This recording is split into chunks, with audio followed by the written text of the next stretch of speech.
В общем, вот такая хрень была. Почему-то, блядь, завальцевала клапан вот этой крышкой. Видимо, вот так, что ли, гуляла. Вот тут не видно. Вот так вот. Перебрасываем все на другую головку.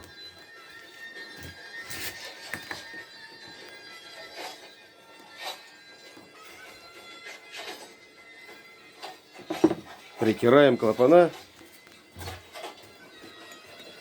Часовщик вот притирает клапана. Инжектор ВАЗ-2115. Обычный шуруповерт электрический. 1 единица. Фагиль 1 единица. И все это вытираем.